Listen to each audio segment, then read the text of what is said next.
Olá a todos, sejam bem-vindos a mais uma ATPC da Diretoria de Ensino Leste 1. Eu sou a professora Luíse Coutinho, sou PEC da pasta do Conviva aqui da nossa diretoria, do Núcleo Pedagógico e, juntamente com meus companheiros aqui do Núcleo, nós estaremos apresentando para vocês hoje essa ATPC sobre as competências socioemocionais. Nós vamos trazer algumas abordagens aí da perspectiva da educação especial e também na perspectiva do protagonismo estudantil na ATPC de hoje. E eu já deixo aqui o convite, o lembrete para vocês de que na próxima ATPC oferecida pela diretoria de ensino, a gente continua essa discussão sobre competências socioemocionais. Então, portanto, esta é a primeira parte desta ATPC.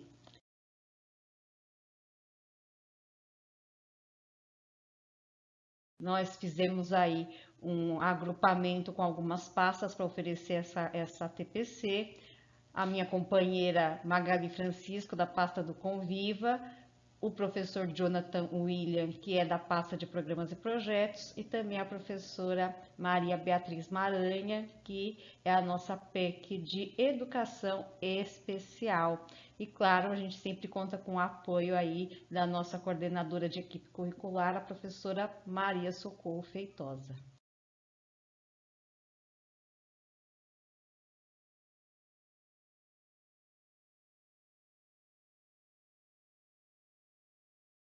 Começar essa conversa sobre competências socioemocionais a partir de uma breve definição. Se a gente fosse dizer o que são essas competências socioemocionais, a gente poderia definir como características pessoais que se manifestam nas formas de sentir, pensar, agir e se relacionar não só com os outros, mas também consigo mesmo, né? Então nós temos aí a dimensão intrapessoal e a interpessoal, nas quais o indivíduo manifesta, mobiliza essas competências aí. E claro, também para a solução de problemas, né, para atingir determinados objetivos, essas competências socioemocionais também se fazem importantes, certo? Então, partindo dessa definição básica sobre competências socioemocionais, né? Então, a gente sabe da importância dessas competências socioemocionais, claro, mas é sempre bom a gente relembrar, né? Por que o trabalho com as competências socioemocionais são importantes, né? Porque elas oferecem uma base para que o trabalho com os componentes curriculares seja melhor aproveitado por parte dos estudantes, né? Então, são conhecimentos chave para que ele adquira, para que ele construa, para que ele medie e mobilize aqueles conhecimentos que a gente vai chamar de conhecimentos acadêmicos, né? Os componentes curriculares aí, tá? Então, as competências socioemocionais, pensando nelas como base para uma educação acadêmica, ela vai contribuir para a melhoria desse desempenho, né, o desempenho escolar, redução do risco de abandono, né? Porque o estudante ele vai ser mais resiliente, mais curioso, mais engajado, né? E com base em tudo isso, ele se sente menos propenso a abandonar a escola, ele fica mais blindado, vamos dizer assim, a questão de um possível abandono escolar, né? Então, ele persiste, ele tem ali aquela motivação para aprender, que tem aí como plano de fundo algumas das competências que a gente trabalha aí nas nossas matrizes curriculares. A violência escolar também é reduzida de forma significativa quando o estudante tem competências socioemocionais bem cristalizadas, né? Uma competência muito atrelada à questão da violência escolar é a autoconfiança, né? O estudante, quando ele não confia em si mesmo, quando ele tem a sua autoimagem, a sua autopercepção afetada de alguma forma não tão positiva, não tão produtiva, né? Ele acaba ficando propenso a conflitos, né? Porque ele muitas vezes tem uma autoestima, está com uma autoestima abalada e ele tem aquela impressão de que todo mundo, né, está, entre aspas, percebendo a sua inferioridade, vamos dizer assim, né? Então é um estudante que quando está com uma autoestima baixa, ele fica numa defensiva, né? Ele está sempre pronto para se defender, né? E muitas vezes ele se defende atacando. Então nós vimos aí muitas ocorrências nesse primeiro semestre, né, em relação a conflitos entre estudantes, problemas de convivência, né, com alguma gravidade aí, e a gente consegue perceber que a causa raiz de muitos desses conflitos, de muitos desses problemas de convivência entre os estudantes, tem aí a autoconfiança como um pilar, né, como um fator preponderante, ou seja, a falta de autoconfiança, né? A saúde mental dos estudantes fica fortalecida quando ele tem competências socioemocionais bem, né, desenvolvidas, né? Entra na questão da autoestima, da autoconfiança, como a gente estava falando também, né? Porque afinal de contas, voltando a esse exemplo que eu acabei de citar, se o estudante ele está muito propenso ao conflito, porque ele sente uma necessidade de ter que se defender, né, ou ter que se proteger, então esse sentimento de alerta, né, esse estado de alerta em que ele se encontra, acaba gerando alguns problemas, né, como a ansiedade, como a automutilação, como alguns distúrbios alimentares, problemas de concentração, depressão, entre outros transtornos aí, né? Então vejam que as competências socioemocionais, quando bem desenvolvidas, elas vão estar a serviço da relação intrapessoal do estudante, dele com ele mesmo, e com isso ele vai trabalhando a sua autoestima e trabalhando a sua autoconfiança, tá? As competências socioemocionais também estão a serviço da redução das desigualdades, né? Aí a gente entra no aspecto da relação interpessoal, né? Muitas vezes os estudantes reconhecem em si fragilidades e potencialidades dele no outro. A partir disso, ele vai desenvolvendo o seu senso de empatia, né? E a empatia é um dos pilares aí da igualdade, né? Você se colocar no lugar do outro, você perceber que a dor do outro pode ser sua também.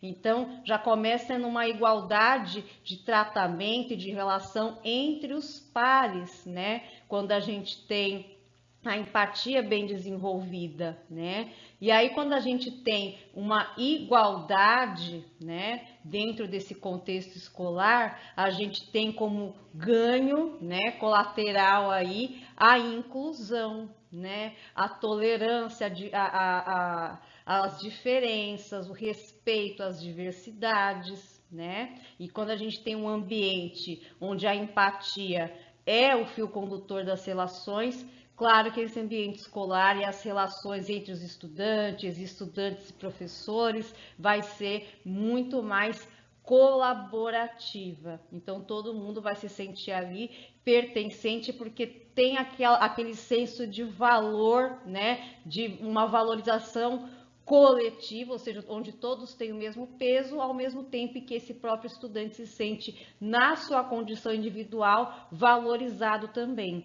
Pode não parecer, né, mas isso tem tudo a ver com redução de desigualdades, né? Você atribuir uma valorização para todos de uma mesma forma, né? Respeitando, obviamente, a singularidade de cada um.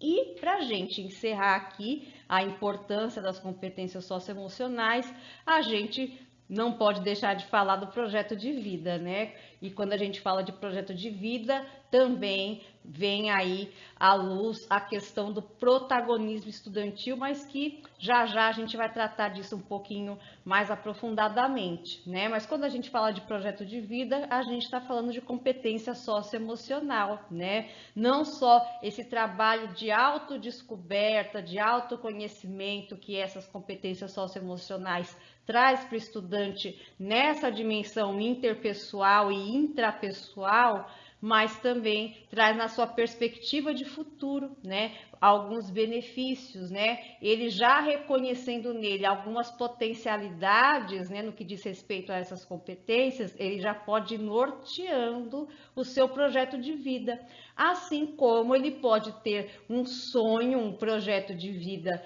né, mais cristalizado, um senso mais bem elaborado, né, sobre o que seria o seu futuro, seja um futuro profissional ou um futuro pessoal mesmo, né? Mas aí ele reconhece algumas competências que talvez ele precise desenvolver um pouco melhor, né? Então, as competências socioemocionais também estão a serviço desse autoconhecimento com os quais, né, com o qual o estudante vai elaborar o seu projeto de vida. Não podemos nos esquecer, né, que as competências socioemocionais, elas estão aí colocadas por uma base legal, né? Eu até comentei no começo da nossa TPC que se a gente for buscar aí no nosso passado docente, a gente sempre trabalhou com essas competências, né? Mas em termos de currículo, oficializada por meio de currículo, nós temos aí a referência da Base Nacional Comum Curricular, que foi homologada em 2017, né?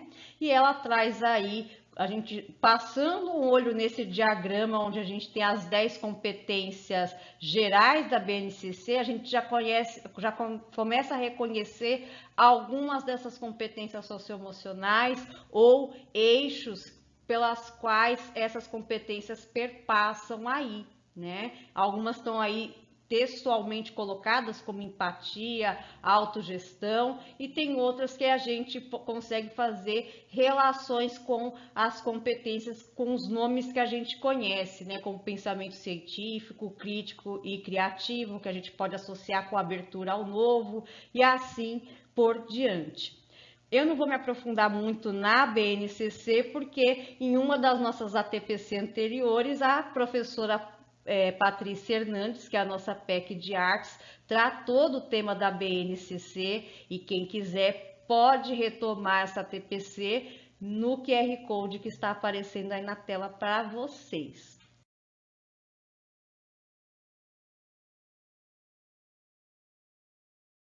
Finais do ensino médio, nós temos aí a matriz do Inova, que a gente já conhece, né? Já está implantada na rede desde 2020, né? E as macrocompetências que a matriz do Inova traz para a gente são esses 5 grupos, né? Autogestão, engajamento com os outros, amabilidade, resiliência emocional e abertura ao novo. Cada um desses conjuntos de macrocompetências desdobram-se em outras competências socioemocionais, formando um conjunto aí total de 17 competências, que são essas que nós trabalhamos não só nos componentes da matriz do Inova, né, projeto de vida, eletivas e também tecnologia, mas também nos demais componentes curriculares, né? Tanto dos anos finais como do ensino médio também, tá? Então é sempre importante a gente trazer, às vezes a própria habilidade, o próprio objeto do conhecimento já traz em si, né? Ele já tem ali como plano de fundo uma ou mais competências socioemocionais. Se a gente consegue fazer a aproximação do objeto do conhecimento com determinada competência socioemocional, que a gente, na nossa prática diária, acredite que aquela turma ou aquele grupo de estudantes está necessitando desenvolver, isso é muito bem-vindo, tá? Eu costumo brincar que as habilidades, os eixos estruturantes, as competências socioemocionais são como ingredientes, né? Dependendo do prato que você quer preparar, você vai selecionando os ingredientes, dependendo dos sabores que você quer ressaltar ou não, você vai ali fazendo as combinações e vai gerar um resultado agradável ali ao paladar. No caso do nosso currículo paulista, das nossas habilidades, competências e competências socioemocionais é a mesma coisa, né? Então, dependendo do que você pretende oferecer ao estudante, ou dependendo principalmente daquilo que o estudante está demandando de você, professor, você pode elaborar situações de aprendizagem com diversas competências, relacionando-as com habilidades do seu componente, bem como de outros componentes também, tá? Então, temos aí uma fartura de ingredientes com os quais vocês, professores, podem trabalhar, né? Continuando aqui, né, a matriz do Inova, só para a gente finalizar, é uma construção da SEDUC em parceria com o Instituto Ayrton Senna, certo? Então, nesse contexto pós-pandêmico aí, algumas competências socioemocionais que os estudantes já reconheciam como indefasagens neles mesmos, né? Essa defasagem se acentuou durante o período de isolamento, né? Então, nós tivemos aí como diagnóstico nesse retorno, né? Claro, isso já era previsto, mas a gente conseguiu visualizar, vivenciar, experienciar isso nesse retorno, né? Detectando a regressão na aprendizagem, né? Isso aí é um fato. Maior risco de abandono e evasão, né? Muitos estudantes, por diversas questões, sejam questões econômicas, né? Tiveram que abandonar os estudos para ajudar os pais no trabalho, seja por questões de desenvolvimento de transtornos psicológicos, como ansiedade, depressão, né? Ou mesmo a dispersão, né? Aquela questão de o estudante não conseguir, né, recomeçar no ambiente escolar, né, viu aquela desmotivação e ele ficou disperso. Tudo isso causa, né, evasão, né, isso implica em evasão escolar. E aí a necessidade da busca ativa constante mesmo no período pós-pandêmico, né? E, claro, um dos motivos de evasão, como eu acabei de colocar, são os prejuízos à saúde mental. Naquele contexto ali pré-implementação da matriz do Inova, foi feito esse mapeamento, né, essa pesquisa visando o mapeamento socioemocional dos estudantes, e naquela época já foi aferido que nas 3 etapas de ensino, né, fundamental, anos iniciais, finais e médio, os estudantes reconheceram que a confiança e a autoconfiança eram competências que eles acreditavam que precisavam desenvolver melhor, que precisavam aperfeiçoar. Então, veja, os estudantes reconheceram neles a necessidade de trabalhar melhor essas duas competências socioemocionais. Aí, o que acontece em 2020, ano de implementação do Inova, pandemia. Então, vocês imaginam que aquilo que estava necessitando de um trabalho mais aprofundado, de um aprimoramento, pelo contrário, né, o abismo, né, se alargou aí, ou seja, aquela competência socioemocional em defasagem ficou mais defasada ainda. Aí no retorno em 2022, a gente consegue ver, né, a falta de autoconfiança, quantos nossos estudantes estão afetados com a sua autoimagem abalada e a autoconfiança, né, por consequência abalada também. E aí, como ele não confia em si mesmo, ele também não confia no seu colega, ele não confia no seu professor, ele não confia no ambiente onde ele está inserido, até porque muitas vezes esse ambiente é novo, né? Ele estava em 2020 numa unidade escolar e está voltando em 2022 em outra unidade, em outra etapa de ensino, com novos componentes, novos professores, novos colegas, né? E aí, de onde ele vai tirar repertório para ele se compor, né, enquanto indivíduo dentro daquele novo contexto, se ele ficou isolado ou ele ficou disperso por quase 2 anos, né? Quando a gente fala dessa dispersão, a gente está falando de falta de senso de pertencimento. O estudante não se sente pertencente. Ele não fez aquele rito de passagem de uma etapa de ensino para outra, de uma série para outra, de uma escola para outra, e aí a falta de pertencimento é o nome que a gente dá para essa lacuna que ficou na vida do estudante nesse momento de pandemia que a gente enfrentou, tá? Então, o pertencimento, ele é muito importante de ser trabalhado e a principal ferramenta que a gente tem para isso são as competências socioemocionais, destacando aí, conforme a pesquisa aponta, confiança e autoconfiança. Tudo bem?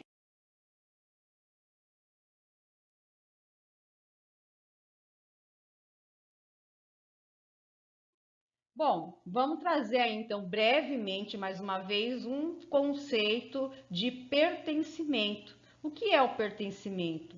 Pertencimento é o sentimento de que o indivíduo ele é respeitado e valorizado por quem ele é em determinado contexto, né? Contexto escolar tem tudo a ver com o jeito que o estudante se auto-percebe, né? Às vezes ele não tem nem esse senso de valor e respeito por ele mesmo, né? Porque ele está numa fase de construção que está acontecendo num período conturbado, né? E olha aí o trabalho do professor se fazendo necessário para auxiliar o estudante a se restabelecer, a se reencontrar e a partir daí ele ir fincando raízes nesse novo contexto e se sentindo pertencente, né?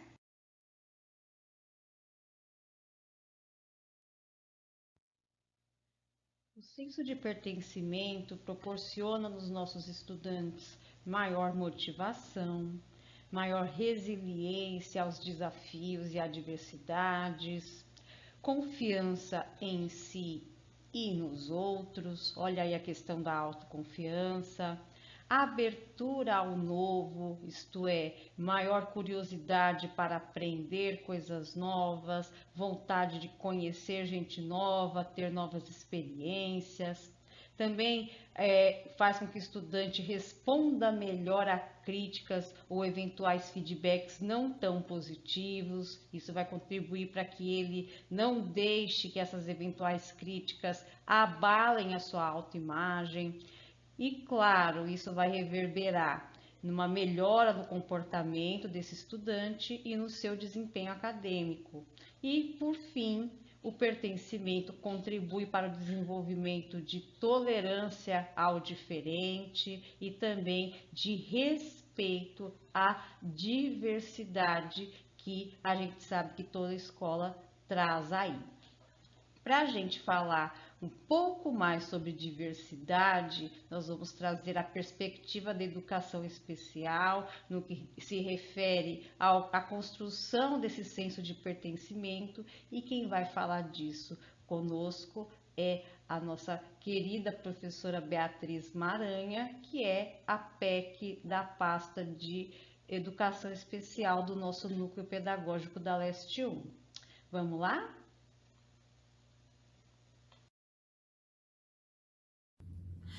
Olá, professores, bom dia. Meu nome é Beatriz, eu trabalho na pasta de Educação Especial / Inclusiva e hoje eu tenho o prazer de participar dessa ATPC com os meninos do Conviva, né? Que serão reproduzidas do dia 8 ao dia 12, né, Lu? De agosto.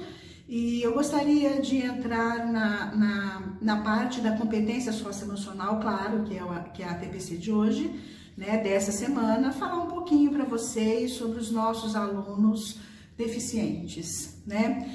Quando a gente fala em competências socioemocionais, elas contribuem bastante, né, para a integração dos estudantes com deficiência, né? Porque a gente sabe que não tem receita alguma para nenhum tipo de aluno, que seja qual for a sua característica de aprendizado. Cada aluno aprende da sua forma, da sua maneira, em a situação, em metodologias que a gente pode contribuir enquanto professor em sala de aula, né? Mas, diante disso, a gente pode traçar algumas metas para esses alunos com deficiência, nós precisamos saber o perfil de cada aluno, né? Na sua classe você pode ter 2, 3 alunos com a mesma deficiência, mas eles agem de maneira diferente, tanto comportamental, como atitudinal, como aprendizagem, enfim, né?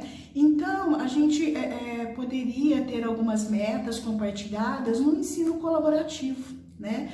O ensino colaborativo, ele atua na sala de aula, inclusive, onde tem estudantes com deficiência, mais prazeroso. Por quê? Porque todos, sem exceção, eles vão opinar e eles vão expressar os seus pensamentos, as suas ideias, seus sentimentos, cada um à sua maneira, mesmo os estudantes que não possuem deficiência, né?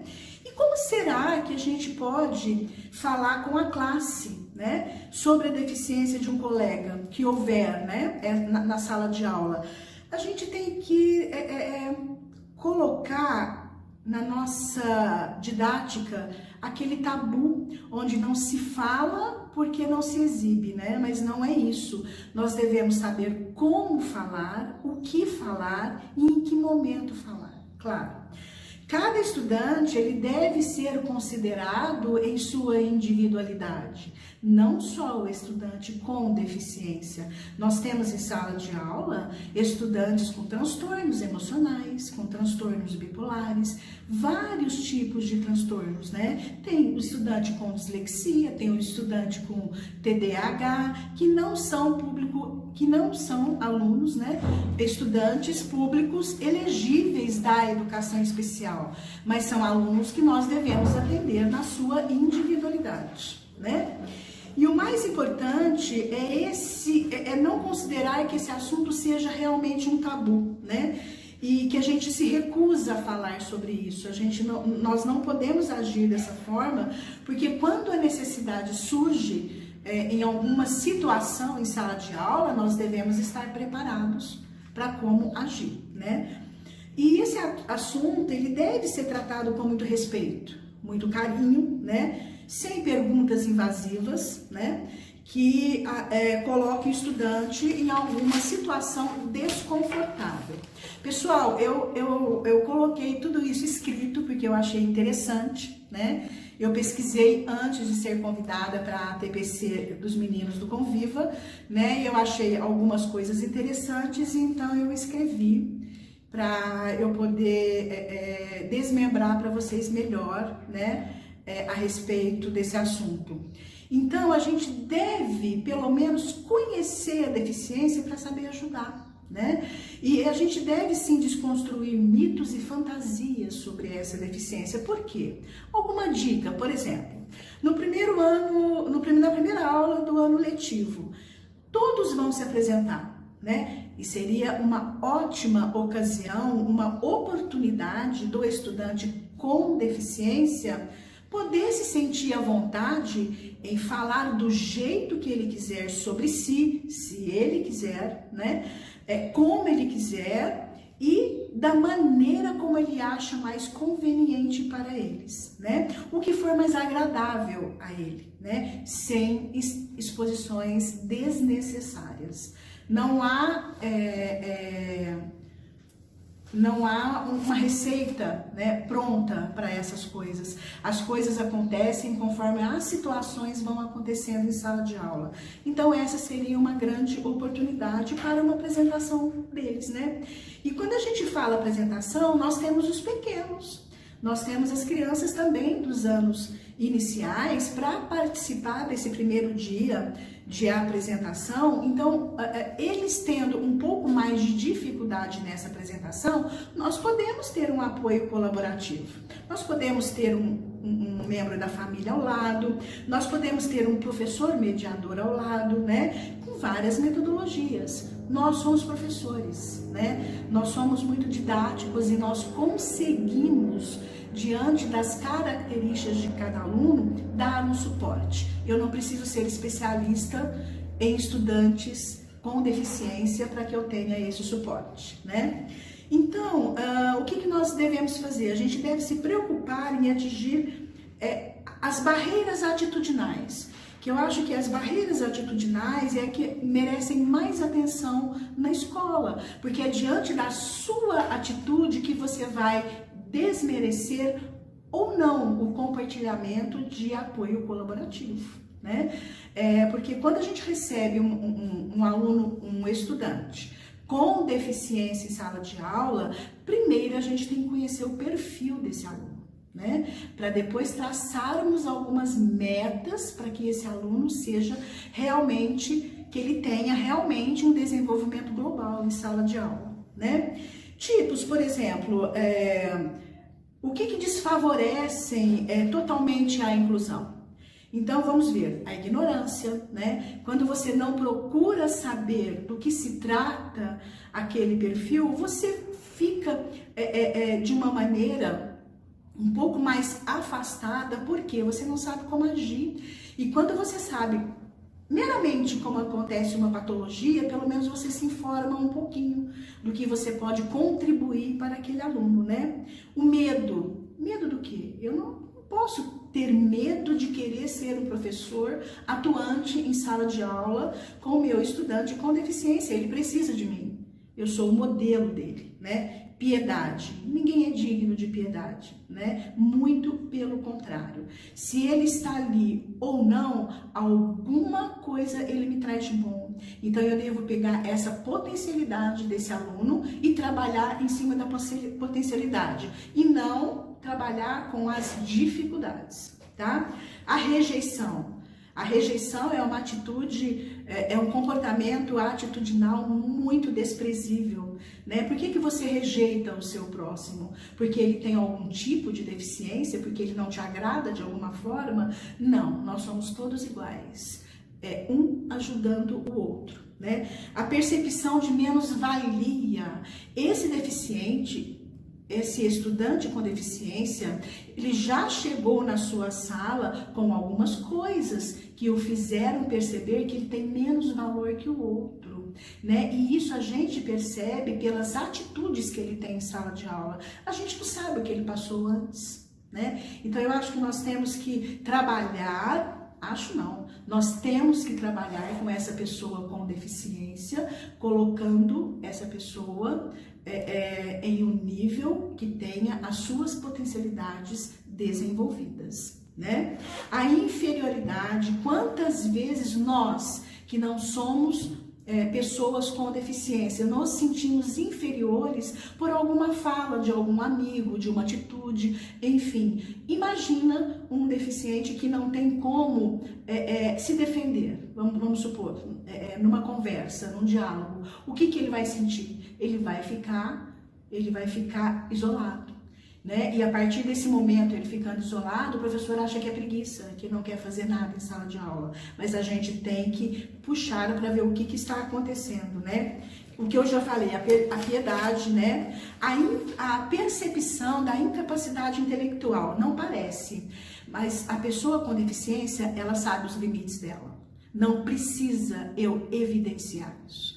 Então, eu sabendo os limites dessa pessoa com deficiência, eu vou ajudar. Estereotipias. Quem não tem mania? Tem pessoas que têm mania de ficar batendo na mesa, ficar batendo pé, tá? Porque o deficiente tem que ser taxado que ele tem estereotipias. Não, qualquer um tem. E a gente tem que saber lidar com isso. Comparação. Comparação é uma coisa que nós nunca devemos fazer em sala de aula, porque cada um aprende da sua maneira, do seu jeito, no seu tempo. Então, nós devemos trabalhar com isso, né? A segregação. Se ele está numa sala inclusiva, a segregação, ela tem que ser extinta. Por quê? Não é porque ele é deficiente, que ele é deficiente, que ele não pode estar junto com seus colegas sem deficiência, muito pelo contrário, né? Tem que ter um ensino colaborativo, porque aumenta a expectativa de vida desse deficiente e aumenta a autoestima do deficiente também. Então, a gente pode sentir o quê? A gente pode sentir em 5 momentos as competências socioemocionais em nossas vidas. Quando a gente tem empatia, quando a gente tem o foco e a persistência, né? Quando a gente tem a responsabilidade, a tolerância ao estresse do outro, e ainda mais nessa volta de pandemia, alunos, professores, todos estressados. Então a gente tem que ter uma tolerância maior ao estresse do nosso próximo, né? Ou seja, é um conjunto de capacidades que o ser humano possui, nós possuímos tudo isso, né? E se expressa em padrões de pensamento, sentimentos e comportamentos, né? E essas capacidades, elas refletem a forma de como a pessoa interage em dois aspectos, emocional e social. E aí é onde entra o pertencimento. O que é o pertencimento? É vestir a camisa, né? E se emociona e se sente parte de algo. A nossa escola é um lugar para todos. Desejo um bom trabalho para vocês. Bom, vamos falar um pouquinho então do não pertencimento, né? Pegando o gancho da professora Maria Beatriz sobre o que não se deve fazer ao acolher e integrar um estudante com deficiência no ambiente escolar. A gente vai falar um pouquinho sobre o que o não pertencimento causa, não só para estudantes portadores de deficiência, mas no geral, tá? O não pertencimento causa ansiedade, porque afinal de contas o estudante não sabe o que esperar daquela comunidade, daquele ambiente, daquelas pessoas. Desmotivação, desconfiança, falta de engajamento nas aulas, problemas no comportamento e no desempenho acadêmico, intolerância e dificuldades de relacionamento, ou seja, o contrário de tudo aquilo que o pertencimento proporciona ao estudante. Bom, então agora a gente vai falar um pouquinho sobre o protagonismo estudantil em prol da construção do senso de pertencimento, né? Mais um mecanismo aí para potencializar o trabalho com a competência socioemocional. Então a gente já sabe, né, que o protagonismo ele ocupa um lugar central quando a gente fala no desenvolvimento das competências socioemocionais, né? Quando a gente fala do próprio currículo paulista e da BNCC, né? E o que o protagonismo proporciona aos nossos estudantes? Ele proporciona sentido às questões e desafios que ele enfrenta, o estudante enfrenta no dia a dia, né? Ele participa da solução de problemas porque afinal ele tem voz e vez na proposição de ações de melhoria. Ele também com todo esse espaço de protagonismo que ele ocupa, ele desenvolve melhor o senso de coletividade, ou seja, ele sabe, ele tem consciência de que as atitudes dele impactam na relação com o outro, na existência do seu colega enquanto um ser dentro da escola, enquanto um indivíduo dentro da escola, né? Ele sabe os impactos das próprias atitudes.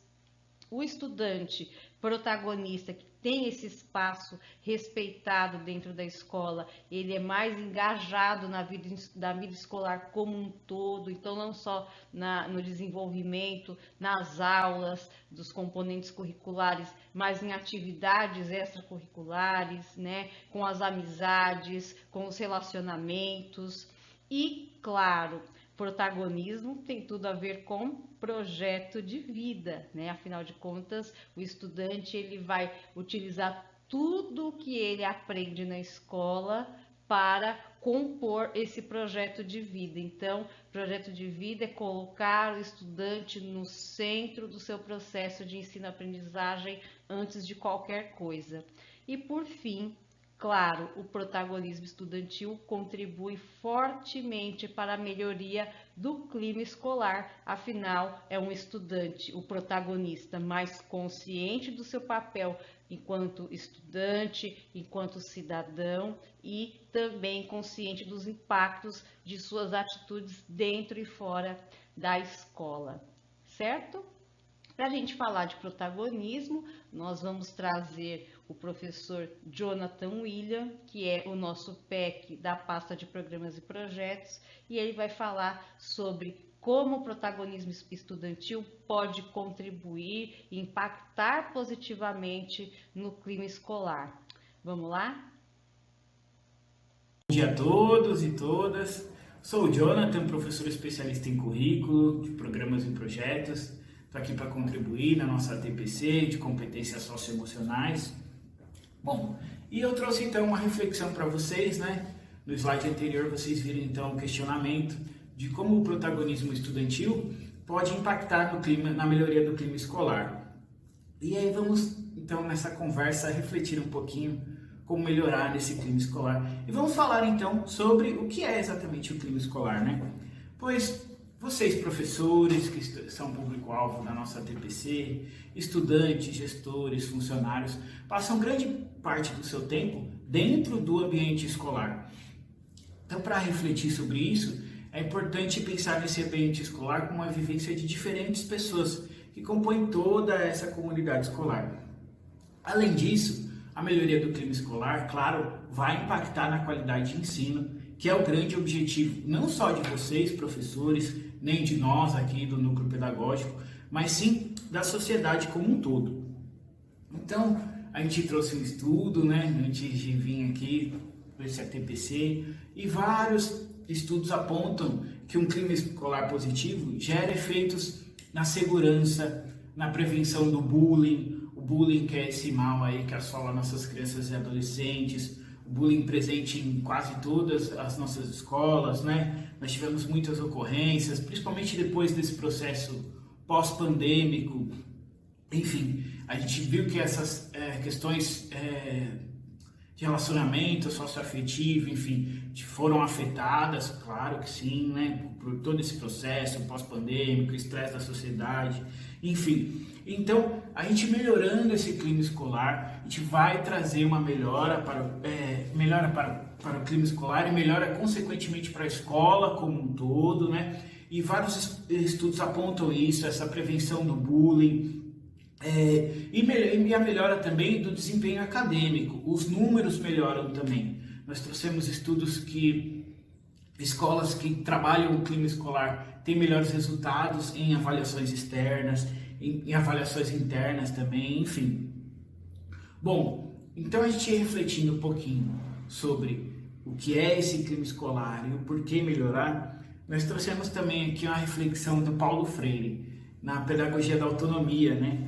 Que ele diz que vou pedir uma licença para vocês para ler aqui, que a principal missão das instituições de ensino deve ser emancipar a autonomia e o espírito protagonista do estudante, proporcionando que o estudante seja um ser autônomo, responsável pelo seu próprio percurso formativo.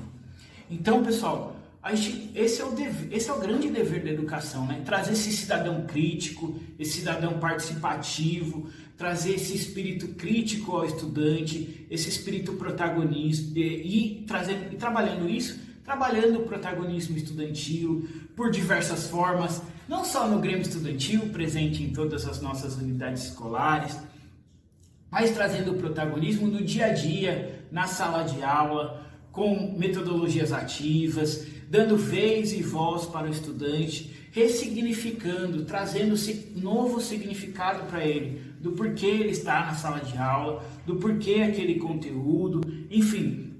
Isso vai tornar o nosso estudante mais tolerante ao mundo ao seu redor, né? Vai tornar ele um cidadão crítico, consciente dos seus deveres, consciente também dos seus direitos, claro, responsável, autônomo e, como diz o Paulo Freire, né? Vai emancipar o nosso estudante. Bom, então esse é um dos porquês, né? Muitos porquês dessa importância do protagonismo estudantil dentro do clima escolar. Claro que o clima escolar, para a melhoria realmente do clima escolar e trazer esse protagonismo estudantil, a gente deve pensar em uma escola que trabalha uma gestão democrática, né? Que envolva os estudantes na tomada de decisão, fortalecendo essa gestão democrática, privilegiando o bom relacionamento do professor e estudante. Enfim, O estudante deve ocupar então esse lugar central na escola, e não só porque ele é mais importante do que outros atores, do que os professores, gestores ou funcionários, não, mas sim porque ele é protagonista em orientar esses processos educativos. Ele é o principal objetivo da escola, né? Sem o estudante não haveria escola. Então a gente precisa pensar realmente nesse protagonismo estudantil, pensar que esse é o objetivo primordial da nossa educação, da nossa escola. Esse protagonismo ocorre realmente quando o estudante torna-se sujeito do seu processo de aprender, contribuindo para a construção de aprendizagens mais significativas, o que eu falei para vocês, de ressignificar, de dar nova importância para os estudantes, né? Então nós trouxemos essa pequena reflexão, ancorada, claro, na BNCC, na Base Nacional Comum Curricular, no Currículo Paulista, né, que traz essa questão do protagonismo estudantil, que traz o projeto de vida do estudante à frente, né, do Currículo Paulista, trazendo ali em torno dos outros componentes curriculares. Enfim, a gente sempre tem que pensar nessas competências socioemocionais, para trazer então uma melhoria do clima escolar, esse estudante autônomo, à frente, corresponsável, né? Que ele traga então uma melhoria do clima escolar, uma melhoria dos resultados da escola como um todo e o desempenho individual do estudante, claro. Então, fomentando esse protagonismo estudantil, a gente passa também a ter um senso de pertencimento. O estudante que é o protagonista, o estudante que está à frente na escola, ele tem esse senso de pertencimento, que é de suma importância para a unidade escolar, né? Pois ele vai trazer responsabilidade, vai trazer a corresponsabilidade, né? Que a gente trabalha aí nas macro competências socioemocionais. Enfim, então,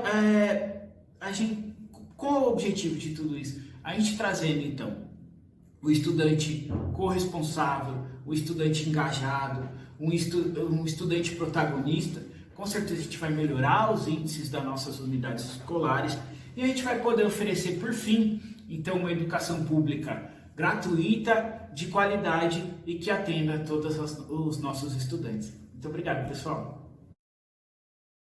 Próxima TPC oferecida pela Diretoria de Ensino, que vai ser da semana de 22 a 26 de agosto, vai trazer ainda mais informações e novos olhares aí sobre o trabalho das competências socioemocionais, ou seja, esse assunto ainda não acabou por aqui. Eu espero que vocês tenham gostado dessa TPC de hoje e a gente se vê na próxima. Muito obrigada e até lá! Tchau, tchau!